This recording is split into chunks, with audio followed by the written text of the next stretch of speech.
Hello students, welcome to the six sem. आज हम शुरू कर रहे हैं सिक्स सेम का ऑर्गेनिक केमिस्ट्री का first chapter, that is organic synthesis via enolates. मतलब क्या है इसका? ऑर्गेनिक सिंथेसिस करनी है किसके थ्रू? इनोलेट्स के थ्रू। तो इस चैप्टर में आपको सबसे पहले आपको क्या बेसिक आपका क्लियर होना चाहिए कि इनोलेट्स क्या होते हैं और उससे हम ऑर्गेनिक सिंथेसिस कैसे कर सकते हैं। इनोलेट्स अगर समझ में आता है तभी तो हम आगे बढ़ेंगे कि इनोलेट्स क्या होते हैं। इनोलेट्स आयंस होते हैं, ठीक है। ये इसके नाम से पता चल रहा है, इन ओल एट्स।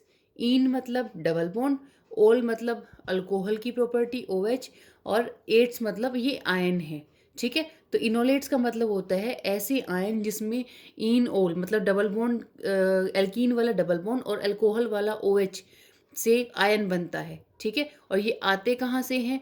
ये जब इन और ओल एक साथ आते हैं तो वो हमारे आते हैं कीटो के साथ टोटोमेरिज्म करके, ठीक है। अब ये कीटो टोटोमेरिज्म क्या होता है ये आपको फर्स्ट ईयर में आपने पढ़ा हुआ है। जब हमने आइसोमेरिज्म की थी तो वहाँ पर क्या था, हमारे पास क्या है, ये कीटो की फॉर्म में कंपाउंड होते हैं, मतलब कीटोन्स होते हैं। और ये जो कीटोन्स होते हैं, ये हमारा कीटोन है।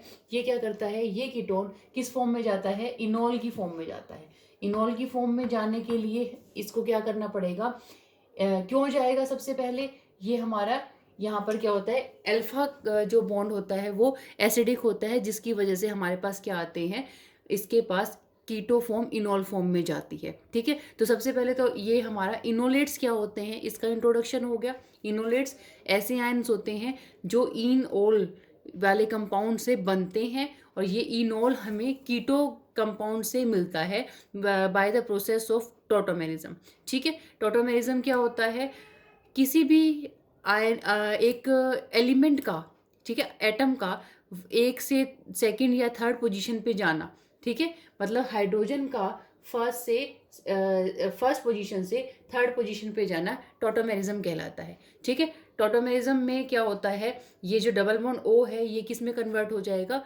OH में कन्वर्ट हो जाएगा, और जो CH3 है वो CH2 में कार्बन के साथ डबल बॉन्ड में आ जाएगा, ठीक है। तो ये CH2 डबल बॉन्ड COH बन जाएगा। मतलब टोटोमेरिज्म से क्या होगा, यहाँ पर यह OH और डबल बॉन्ड CH2 हो जाएगा, ठीक है। तो ये हमारी कीटो फॉर्म है और ये हमारी इनोल फॉर्म है, ठीक है। तो ये इनोलेट्स क्या होते हैं इसका एक बेसिक सा आंसर था, ठीक है। अब इसके बाद हमारे पास क्या है, हमारे पास ऑर्गेनिक सिंथेसिस वाया इनोलेट्स है। ऑर्गेनिक सिंथेसिस वाया इनोलेट्स में हमें पढ़ना क्या क्या है, हमें सबसे पहले बात करनी है एक्टिवेटेड मिथाइलिन ग्रुप्स क्या होते हैं, एक्टिवेटेड मिथाइलिन कंपाउंड क्या होते हैं। अगर आपको ये पता चल जाता है कि एक्टिवेटेड मिथाइलिन कंपाउंड क्या होते हैं, तभी आपको इनोलेट्स और बाकी सारी चीज़ें समझ में आती हैं, ठीक है। तो यहाँ पर हमें क्या हो गया, हमें पता चल गया कि इनोलेट्स क्या होते हैं। अब ये जो हमारा इनोलेट्स है वो कहाँ से जनरेट होता है? वो होता है एक्टिवेटेड मिथाइलिन कंपाउंड से जनरेट, ठीक है। तो इनोलेट्स कैसे बनते हैं? इनोलेट्स बनाने के लिए हमारे पास एक्टिव मिथाइलिन कंपाउंड्स होने चाहिए, ठीक है। उसके बाद जब हमें पता चल जाएगा कि एक्टिव मिथाइलिन कंपाउंड क्या होते हैं, तब हमें समझ में आएगी इनोलेट्स क्या होते हैं। और जब इनोलेट्स क्या होते हैं तो उसके लिए आपके सिलेबस में 2 कंपाउंड दिए हुए हैं, ये दोनों इनोलेट्स बनाते हैं, और इनसे क्या करना है, हमें ऑर्गेनिक सिंथेसिस करनी है, ठीक है। तो हम स्टार्ट करेंगे एक्टिव मिथाइलिन कंपाउंड से, फिर इनोलेट की बेसिक प्रॉपर्टी करेंगे, और उसके बाद इन दोनों कंपाउंड की स्टडी करके इनसे आगे हम क्या क्या बना सकते हैं ये हमें करना है, ठीक है। तो अब हम स्टार्ट करते हैं, एक्टिव मिथाइलिन कंपाउंड क्या होते हैं। ऐसे कंपाउंड जिसमें क्या हो, methylene group, active methylene group हो, उसे क्या कहते हैं, एक्टिव मिथाइलिन कंपाउंड कहते हैं, ठीक है। अब जैसे ऑर्गेनिक केमिस्ट्री क्या होती है, हम सीधा बात करते हैं कि ऑर्गेनिक कंपाउंड्स की केमिस्ट्री को या स्टडी को ऑर्गेनिक केमिस्ट्री कहते हैं। इसी तरीके से एक्टिव मिथाइलिन कंपाउंड क्या होते हैं, ऐसे कंपाउंड जिनमें एक्टिव मिथाइलिन ग्रुप हो उन्हें एक्टिव मिथाइलिन कंपाउंड कहा जाता है। अब आगे एग्जामिनर या आपके टीचर ये पूछेंगे एक्टिव मिथाइलिन क्या होता है, तो आप कहोगे कि एक्टिव मिथाइलिन ग्रुप क्या होता है। एक्टिव मिथाइलिन ग्रुप होता है, ये हो गया मेरा CH2, that is methylene group. ठीक है। ये एक्टिव क्यों है? एक्टिव ये इसलिए है, नॉर्मली ये मिथाइलिन ग्रुप है CH2, ठीक है। और ये कहाँ से आता है? आपको पता है CH4 मेरा क्या है? CH4 जो है मेरा वो क्या है? मीथेन है। मीथेन के अगर मैं एक हाइड्रोजन को निकाल के डैश लगा देती हूँ तो मेरे पास क्या आ जाता है? मिथाइल ग्रुप आ जाता है। और अगर मैं क्या करती हूँ, इसके एक और हाइड्रोजन को हटाकर इधर एक और डैश लगा देती हूँ, मतलब एक और वैलेंसी जनरेट कर देती हूँ, तो ये मेरे पास क्या आ जाएगा? एक्टिव मिथाइलिन ग्रुप, ठीक है ना। मिथाइलिन ग्रुप सिर्फ, ठीक है। अब एक्टिव कैसे बनाना है इसको, उसके लिए हमें इसको क्या करना पड़ेगा? चार्ज अप करना पड़ेगा। ऑब्वियसली हम डीएक्टिवेट होते हैं तो हम क्या करते हैं? कुछ खाते पीते हैं, कुछ ऐसी चीज़ करते हैं जिससे हमारी एनर्जी बूस्टअप हो जाए, तो हम क्या हो जाएंगे? एक्टिव हो जाएंगे। तो हमें क्या करना है? इस मिथाइलिन ग्रुप को एक्टिव करना है। एक्टिव करने के लिए मैं क्या कर सकती हूँ? इस ग्रुप को एक्टिव करने का मतलब क्या है? क्या हो सकता है भाई? इसके पास क्या है? ज़्यादा से ज़्यादा हाइड्रोजन है। हाइड्रोजन इधर उधर हो सकते हैं। हाइड्रोजन इधर उधर होने का मतलब है कि H पॉजिटिव आयन छोड़ सकता है, ठीक है। H पॉजिटिव आयन जो है हमारा वो क्या हो सकता है? ये CH2 H पॉजिटिव आयन को छोड़ सकता है। और अगर मुझे इसको H पॉजिटिव आयन को छुड़वाना है, मतलब इसको लीव करना है, तो मेरे को क्या करना पड़ेगा?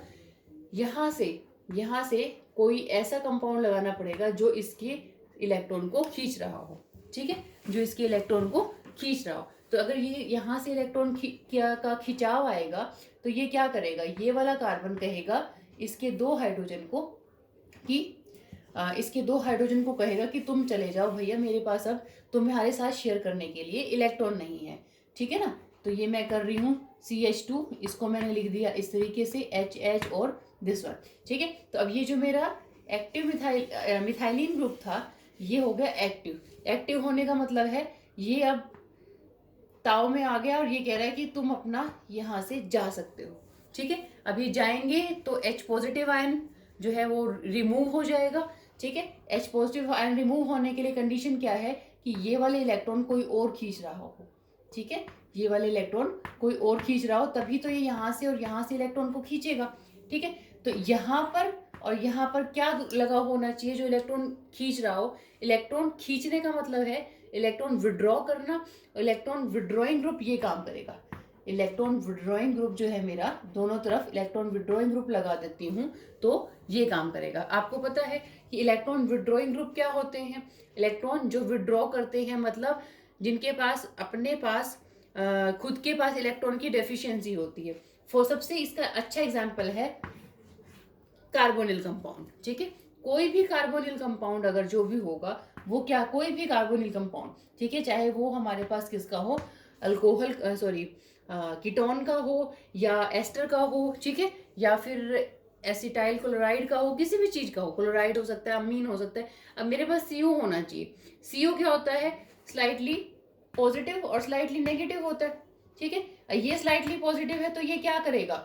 यहाँ से इलेक्ट्रॉन को खींचेगा, ठीक है। तो इस यहाँ से मेरे पास ये जो CH2 है, अगर इलेक्ट्रॉन यहाँ पर मैंने खींचने के लिए ग्रुप लगा दिया तो ये इलेक्ट्रॉन विड्रॉइंग ग्रुप है, ये लगा दिया, तो यहाँ पे स्ट्रेस आएगी और H पॉजिटिव के लीव करने की, ठीक है, रिमूव करने की, H पॉजिटिव छोड़ने के चांसेस बढ़ जाएंगे। इसी तरीके से मेरे को इसको क्या करना है? और एक्टिवेट करना है, तो मैं क्या करूँगी? एक और ग्रुप लगा सकती हूँ, ठीक है। तो हमारे पास क्या होता है? ऐसे कंपाउंड जिसमें क्या हो? एक्टिवेटेड मिथाइल ग्रुप, मतलब methylene group, activated methylene group हो, ठीक है। तो मतलब ऐसे ग्रुप जिसमें CH2 दो इलेक्ट्रॉन विड्रॉइंग ग्रुप के साथ जुड़ा हुआ होता है, वो एक्टिवेट या एक्टिवेटेड मिथाइलिन ग्रुप कंपाउंड कहलाते हैं, ठीक है। एक्टिवेटेड मिथाइलिन जो कंपाउंड होते हैं वो इनोलेट्स जनरेट करते हैं। उसका एग्जाम्पल ये है जिससे हम क्या कर सकते हैं? ऑर्गेनिक सिंथेसिस कर सकते हैं। तो ये सारी कहानी जो है मेरी वो किससे रिलेटेड है? इन एक्टिव मिथाइलिन कंपाउंड से रिलेटेड है, और सारी की सारी बातें इसके ऊपर डिपेंड करती हैं। सबसे पहले ऑर्गेनिक सिंथेसिस वाया इनोलेट्स का मतलब क्या है ये पता होना चाहिए। उसके बाद एक्टिव मिथाइलिन कंपाउंड क्या होते हैं वो पता होना चाहिए, ठीक है। अब हमें पता चल गया कि एक्टिव मिथाइलिन कंपाउंड क्या होते हैं, ठीक है। तो यहाँ पर हमने ऐसे दो कंपाउंड लेने हैं। कौन कौन से? वैसे तो ये बहुत सारे होते हैं, हम जो ले रहे हैं वो है डाई इथाइल मेलोनेट और एसिटो एसिटिक एस्टर, जो आपके सिलेबस में है, ठीक है। डाई इथाइल मेलोनेट ठीक है, या फिर इसका दूसरा नाम है मेलोनिक एस्टर। ठीक है, इसमें क्या होता है, CH2 तो आप अपना पॉकेट में डाल लो बंद करके, कि इस ग्रुप में जो भी हम कंपाउंड लिखेंगे उसमें एक CH2 आपको लिखना है। और उसके बाद क्या करना है, अब यहाँ पे क्या है, डाई इथाइल मेलोनेट। ठीक है, मेलोनेट या फिर इसका दूसरा नाम है मेलोनिक एस्टर। ठीक है, इसका जो दूसरा नाम है वो है मेलोनिक एस्टर। ठीक है, क्वेश्चन में आप ध्यान रखेंगे मेलोनिक एस्टर आता है या डाई इथाइल मेलोनेट आता है, तो आपको एक ही काम करना है, दोनों से एक ही काम करना है। ये नहीं कि अरे हमें तो ये आता था और ये पता नहीं क्या दे दिया। ठीक है, ऐसा नहीं करना। तो अभी आपको क्या पता चल गया कि डाई इथाइल मेलोनेट या फिर मेलोनिक एस्टर क्या होता है। मेलोनिक एस्टर जो है हमारा मेलोनिक एसिड से बनता है। ठीक है, मेलोनिक एसिड क्या होता है, CH2COOH COOH। ठीक है, ये मेरा मेलोनिक एसिड हो गया, जिसमें से अगर मैं क्या करती हूँ, दोनों के हाइड्रोजन को हटाकर C2H5 लगा देती हूँ, तो ये मेरा मेलोनिक एस्टर बन गया। ठीक है, इसी तरीके से इथाइल एसीटो एसीटेट। ठीक है, इथाइल एसीटो एसीटेट या फिर एसीटो एसिटिक एस्टर। अब आपको पता होगा कि एसिटो एसिटिक एस्टर या इथाइल एसिटो एसीटेट क्या होता है नाम से। अब आपको पहले मैं इसको हाफ करती हूँ। हाफ करने का मतलब है मैं इसको इथाइल एसीटेट लिखती हूँ पहले। ठीक है, इथाइल एसीटेट सबको पता होगा आई थिंक। इथाइल एसीटेट क्या होता है, नहीं पता, चलिए मैं बताती हूँ।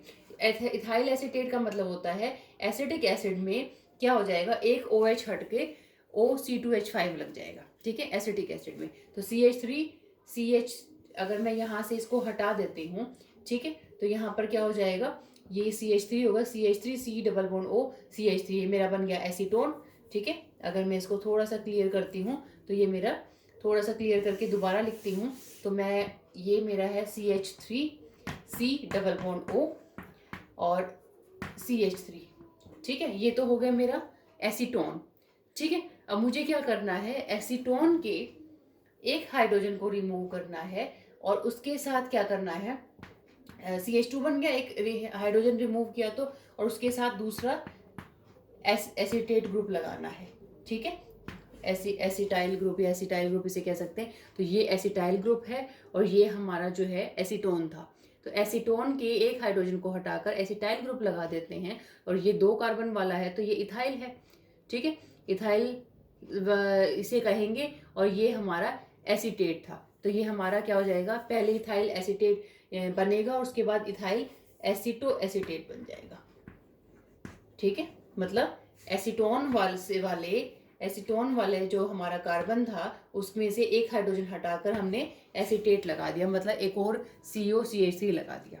ठीक है, तो इस तरीके से हमने क्या किया, यहाँ से ये जो मेरा पार्ट है वो एसिटिक ग्रुप का आता है और ये वाला जो पार्ट है मेरा वो किसका आता है, एसीटोन का। CH3COCH3 एसीटोन होगा, CH3COOH जो है मेरा एसिटिक एसिड होगा। ठीक है, तो इसका OH हटा दिया, इसका H हटा दिया और इसका OH हटा दिया, वाटर रिमूव हो गया और जो इन दोनों के जुड़ने से जो बना वो हो गया इथाइल एसीटो एसीटेट या डाई इथाइल एस्टर।